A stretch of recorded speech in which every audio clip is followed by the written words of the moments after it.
역동적으로 아주 즐겁게 찬양드림을 하나님께 영광 돌리고 감사드립니다. 오른쪽 왼쪽에 있는 분들 인사드리겠습니다. 주님의 이름으로 사랑하고 주님의 이름으로 축복합니다.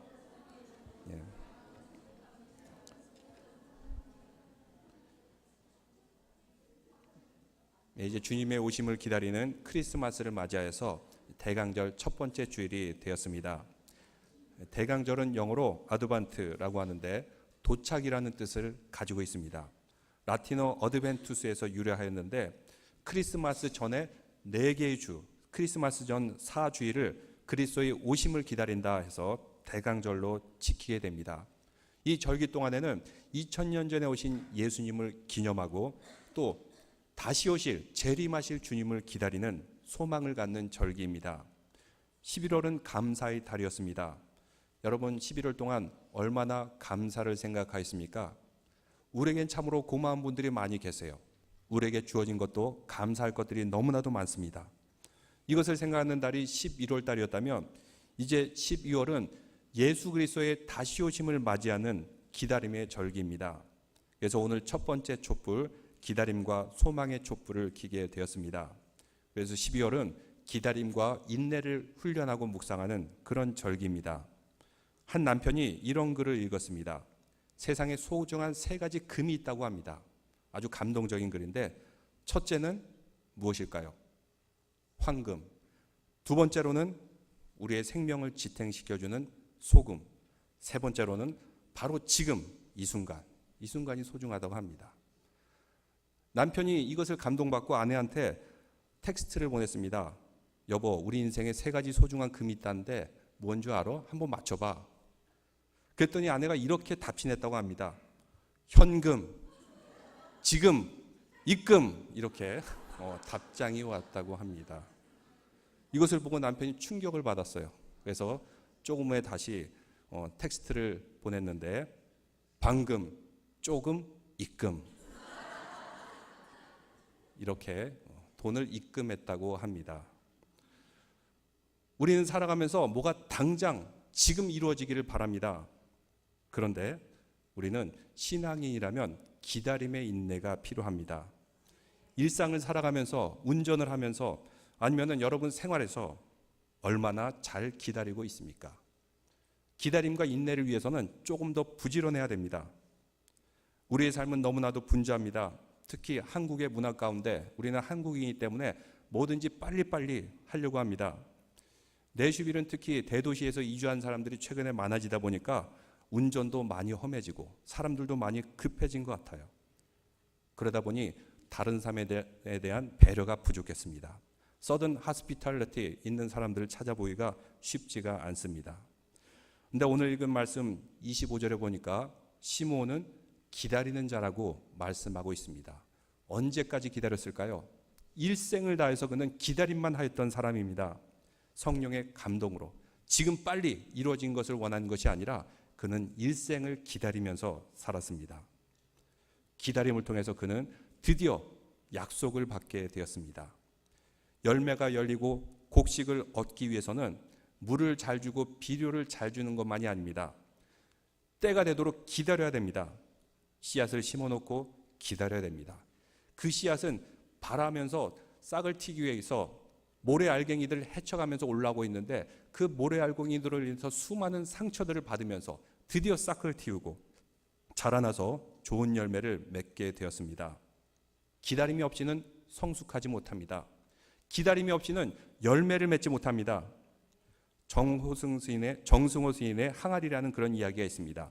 그 정승호 시인은 짧은 단편의 아름다운 이야기들을 많이 썼는데 거기에 항아리를 만드는 젊은이의 얘기가 나옵니다.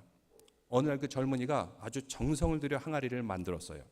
근데 항아리가 위는 좁고 중간은 볼록하고 아래도 좁고 해가지고 그냥 두면 쉽게 쓰러질 수밖에 없는 그런 항아리였어요. 이것을 어떻게 할까 하다가 그 항아리를 결국 반쯤은 땅에 파묻게 됩니다. 항아리는 태어나서 기대하고 있었습니다. 내가 과연 얼마나 좋게 쓰일까? 내가 얼마나 사람들에게 유익을 줄까? 그런데 한쪽 구석에 반쯤 묻혀있던 그 항아리는 사람들이 소변을 보는 소변통이 되었어요. 항상 소변을 달고 삽니다. 그리고 겨울이 되면은 그 소변이 꽝꽝 얼은 것을 그냥 목까지 차면서 이것을 견디면서 인내하여 살아갔던 것입니다. 세월이 흐르고 흘러서 오랜 세월이 흘렀습니다. 이 사람들이 더 이상 그 가마짓는 터에 살지 않아요. 다 사람들이 떠나가는 폐허가 되어 있습니다. 또 기다리고 기다렸습니다. 오랜 세월이 흐른 후에 사람들이 거기에다 이주하기 시작했는데 커다란 종을 만들어서 달기 시작했습니다. 근데 종을 만들어서 다는데 그 종소리가 울리면서 뭔가 부족한 것이 느꼈어요. 왜 그럴까 봤더니 그 종소리가 울렸을 때 이것을 공명해 줄 수 있는 그 공명통이 없었던 것입니다. 마침 보는데 그 근처에 항아리가 있었어요. 뿔뚝하게 생긴 그 항아리는 이 종소리를 공명시키는데 아주 더할 나위 없는 적임이 그런 항아리였던 것입니다. 그래서 종을 만들고 그 밑에다가 그 항아리를 파묻게 되었습니다. 종소리가 울리자 그 종소리가 밑에 있는 항아리에 공명이 되어서 더 아름다운 종소리를 울리는 그 항아리는 공명통이 되었던 것입니다. 종이 울릴 때마다 항아리는 착각을 했습니다. 내가 마치 종이 아닌가. 그 아름다운 소리를 울리는 그 항아리. 기다리고 기다리고 인내한 끝에 드디어 그 항아리가 쓰임받을 때가 온 것입니다. 우리 신앙인들도 그렇습니다. 우리도 살아가면서 기다리고 기다리고 인내했을 때 언젠가는 하나님의 영광을 가장 잘 울려낼 수 있는 그런 믿음의 성도들이 될 줄로 믿습니다. 하나님의 영광을 드러내는 공명이 될 수가 있습니다. 그러기 위해서는 인내해야 됩니다. 믿음의 조상들을 봐도 그렇습니다. 그들은 일생을 살면서 얼마나 많이 하나님의 음성을 들었을까요? 그들이 하나님의 계시를 받았을 때가 자주였을까요? 아브람도 보십시오. 성경을 읽어보면 하나님의 음성을 들을 때 한 3번 정도 됩니다. 이삭도 한 2번 정도, 야곱도 2번. 요셉은 직접 하나님의 음성을 들은 적이 없습니다. 일생을 기다리고 기다렸을 때 하나님이 때가 있었고 하나님께서 음성을 들려주실 그 계시의 때가 있었습니다. 그들은 그 하나님의 음성을 놓치지 않았어요. 그 음성을 붙들고 그 약속을 성취하기 위해서 그들은 실천하였습니다. 그러함을 통해서 그들은 많은 은혜와 복을 받는 믿음의 조상들이 되었던 것입니다. 우리의 인생도 그렇습니다. 기다리고 기다리고 말씀 묵상하고 예배드리고 제사드리며 주님 앞에 준비된 자가 되었을 때 바로 그때 하나님의 약속이 여러분들을 통해서 성취될 줄로 믿습니다. 우리의 인생은 항상 이렇게 기다림을 통해서 이루어지게 됩니다. 산모는 아이를 출산하기를 기다립니다.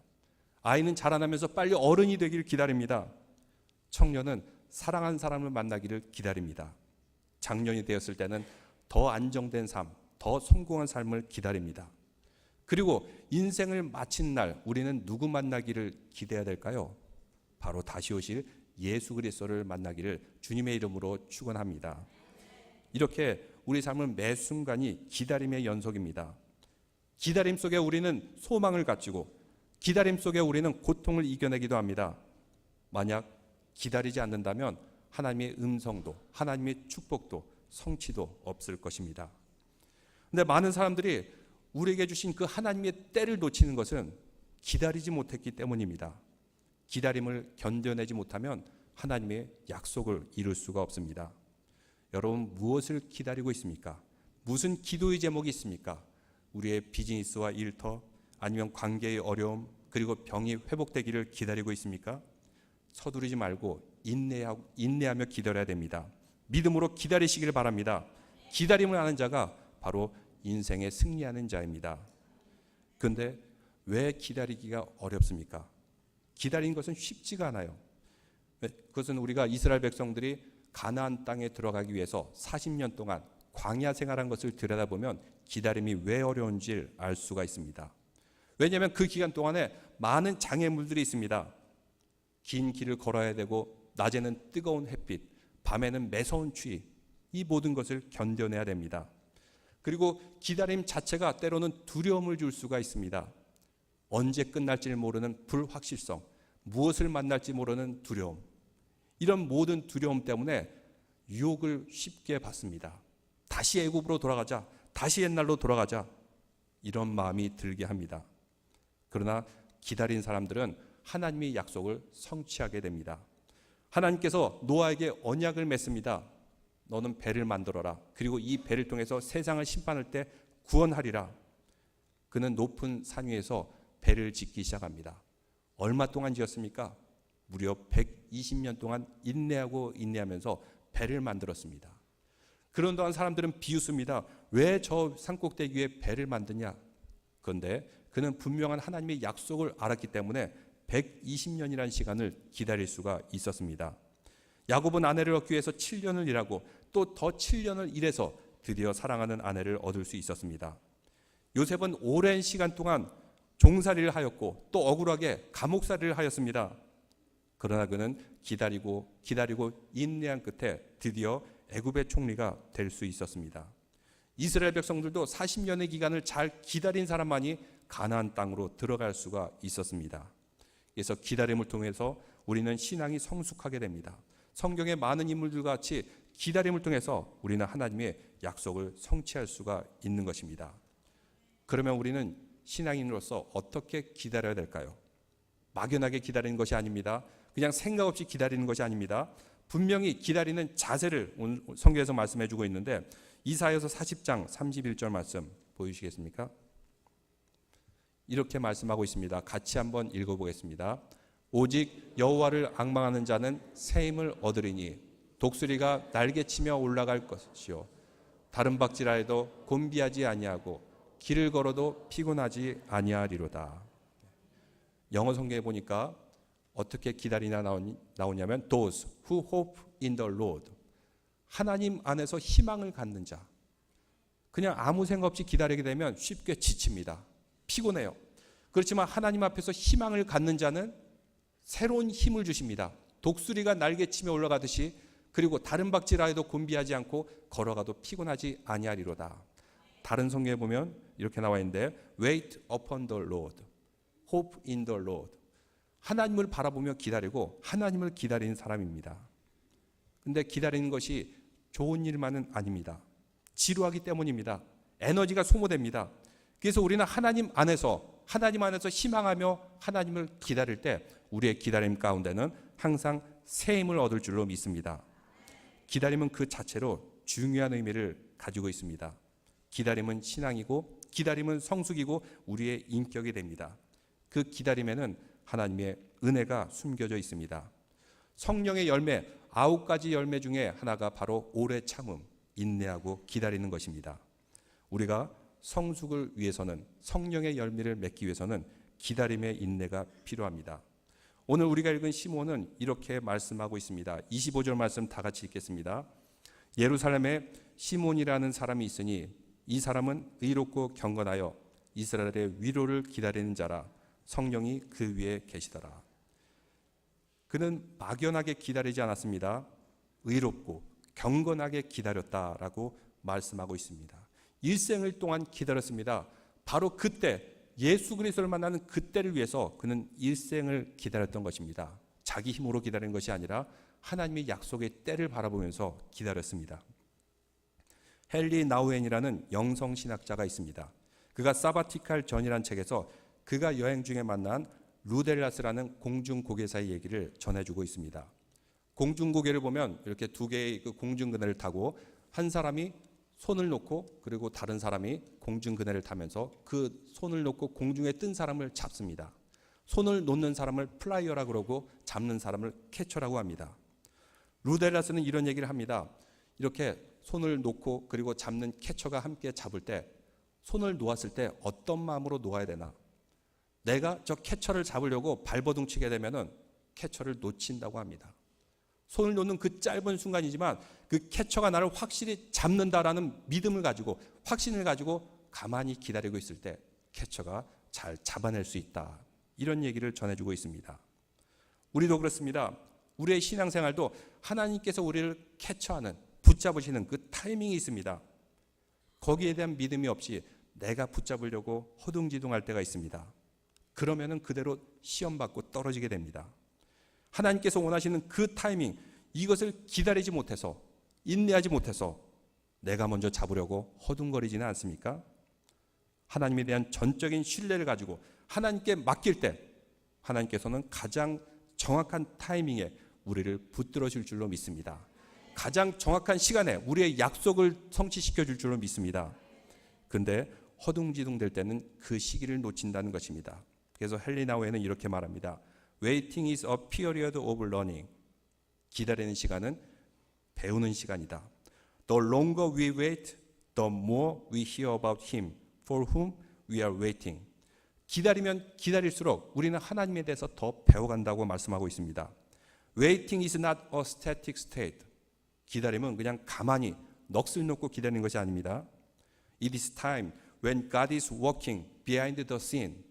우리는 기다린 것 같지만 하나님께서는 그 뒤에서 계속해서 우리를 위해서 일하신다 말씀하고 있습니다. 예수님께서 이 땅에 오실 때도 분명한 때가 있었기 때문에 2000년 전에 오셨습니다.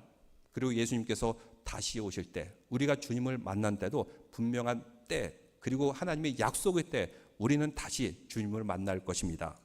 왜 2000년 전에 오셨을까? 저는 어린 시절에 참 궁금했어요. 예수님께서 100년 전, 200년 전 오셨다면 사진 기록도 남아있고 영상 기록도 남아있을 텐데 왜 하필이면 2000년 전에 오셔가지고 아무 실질적인 기록이 없으니, 성경밖에 없으니 좀 답답하기도 했어요. 근데 예수님이 오신 때는 분명한 때가 있어서 그때 오신 것입니다. 그때가 언제였습니까? 참 공교롭게도 이스라엘 백성들이 예수님을 십자가에 못 박은 후에, 그 후에 이스라엘의 나라는 완전히 공중분해가 됐어요. 사라졌어요. 하나님께서 분명한 때가 있어서 예수님을 그때 보내신 것입니다. 회개하라, 나를 믿고 구원을 받으라, 분명한 메시지를 주셨는데 이것을 듣지 않았을 때는 그 민족과 나라가 다 공중분해되는, 산산이 흩어지는 비극을 보게 됩니다. 근데 예수 그리스도의 복음을 믿고 이 복음을 전하는 곳곳마다, 그리고 이 말씀을 듣고 회개하는 곳곳마다 그 나라는 다시 하나님께서 구원해 주시고 살리시고 복 주시는 것을 우리는 역사를 통해서 볼 수가 있습니다. 바로 그때 주님께서는 예수 그리스도를 보내신 것입니다. 우리가 다시 만날 예수님도 하나님께서 원하시는 그때, 약속을 성취시켜주는 그때 우리는 다시 주님을 만나뵐 줄로 믿습니다. 그때를 맞이하기 위해서 우리는 기다려야 됩니다. 시몬은 어떻게 기다렸습니까? 25절에 보니까 이 사람은 의롭고 경건하여 의로운 마음으로 기다렸다, 이렇게 말씀하고 있습니다. 당시에 사람들이 의롭다고 말하는 사람이 있었습니다. 누구냐면 바리새파 사람들, 일종의 장로교, 감리교, 무슨 민주당, 공화당 하듯이 바리새파의 당을 이루는 그런 사람들이 있었어요. 예수님이 태어나기 200년 전에 순수하게 하나님의 말씀을 지키려고 생겨난 종파인데 세월이 지나가면서 그들은 매너리즘에 빠졌습니다. 하지만 그들은 공부도 많이 하고 유능하고 사람들로부터 의롭다고 인정받는 그런 종교 집단이었습니다. 역사가 요세푸스의 기록에 의하면 왕이 정부의 중요한 직책을 맡기려고 고민하고 있을 때 신하들이 이렇게 얘기합니다. 왕이시여, 바리새파 사람 중에서 한 사람 뽑으시죠. 사람들로부터 인정을 받던 그런 집단이었어요. 근데 성경에 보면은 예수님께서 항상 바리새인들을 꾸중하고 책망합니다. 예수님이 왜 그들을 꾸중하고 책망했을까요? 거기는 이유가 있습니다. 그들은 의로운 사람처럼 보였지만 waiting upon God, 하나님을 바라보지도 않고 hope in God, 하나님 안에서 희망하지도 않았고 그들은 그냥 내가 다른 사람보다 좀 못 배운 사람, 그리고 죄인보다 좀 낫다, 이것을 의로움으로 살았던 사람들이기 때문에 예수님께서는 항상 책망했던 것입니다. 이솝 이야기 중에 토끼와 거북이의 이야기가 있습니다. 요즘 신조어 중에 한국에 갑툭튀라는 단어, 어제 듣게 됐는데 갑툭튀라는 단어가 있어요. 이게 무슨 의미죠? 갑자기 툭 튀어나오는. 그 이야기도 보면 토끼가 갑자기 툭 튀어나와서 거북이에게 이렇게 얘기합니다. 나랑 경주하자. 근데 토끼하고 거북이하고 상대가 됩니까? 상대가 안 돼요. 이거는 이제 이솝이 우화적으로 표현한 이야기인데 토끼와 거북이는 서로 달려봤자 게임이 안 돼요. 근데 우리는 정답을 알고 있어요. 누가 이깁니까? 거북이가 이겨요. 왜 이런 결과가 나타나게 되었을까요? 둘이 경주를 하는데 바라보는 것이 틀렸습니다. 토끼는 거북이를 바라봤어요. 나는 너보다 빨리 달리니까 내가 얼마나 잘났냐. 근데 거북이는 누구를 바라보았죠? 저 산꼭대기에 있는 목표를 바라보았어요. 그래서 그 산꼭대기에 있는 목표가 그에게 힘들었을지라도 계속해서 땀을 뻘뻘 흘리며 그 위로 올라갑니다. 근데 토끼는 거북이만 바라봤기 때문에 거북이만 앞서고 나서 그만 잠이 들었어요. 목적지에 도달하지 못했던 것입니다. 우리의 신앙인의 자세도 그렇습니다. 바리새인들은 하나님을 바라보는 것이 아니라 죄인들을 바라봤어요. 나는 저런 죄인보다 얼마나 그래도 의롭게 살고 얼마나 거룩하게 사나, 나는 저 죄인보다도 얼마나 성경 말씀을 많이 하나, 이러고 안주했어요. 토끼와 같은 것이죠. 더 이상 발전이 없습니다. 위선만 쌓이고 가식만 쌓이고, 예수님은 이러한 바리새인들의 태도를 책망했던 것입니다. 근데 반면 세리, 죄인들, 남들은 다 손가락질하지만 그들은 예수 그리스도를 만난 후에 예수님을 바라보면서 걸었습니다. 십자가를 바라보면서 땀을 뻘뻘 흘리며 가는 거북이처럼 한 걸음 한 걸음 더 의롭게 살려고 그들은 계속해서 전진하고 있었습니다. 바로 그러한 모습을 주님께서는 의롭다, 이렇게 보았던 것입니다. 시몬도 이렇게 의로운 삶을 살았습니다. 하나님 안에서 하나님을 기다리면서 십자가의 예수 그리스도를 바라보며 다시 오실 메시아를 바라보며 그는 일생을 살았기 때문에 의로운 삶, 그리고 의로운 행동을 할 수가 있었던 것입니다. 예수님을 보았던 세리들, 삭개오, 마태, 예수님의 말씀을 듣자마자 그 말씀 그대로 실천하고 순종합니다. 삭개오는 체면 불구하고 나무 위에 오르는 것도 마다하지 않았습니다. 이런 마음의 자세를 가지고 있을 때 그의 삶이 변화되었습니다. 그래서 의로운 사람이 되었다 말씀하고 있습니다. 우리도 기다림의 시간 속에서 의로우신 하나님을 바라보며 십자가 예수 그리스도를 바라보며 의로움으로 기다리는 믿음의 성도들 되시기를 바랍니다. 그럴 때 하나님의 약속을 성취하게 되는 것입니다. 또한 성경에 보면 의롭고 경건하다라고 말씀하고 있습니다. 여러분, 경건하면 무슨 생각이 듭니까?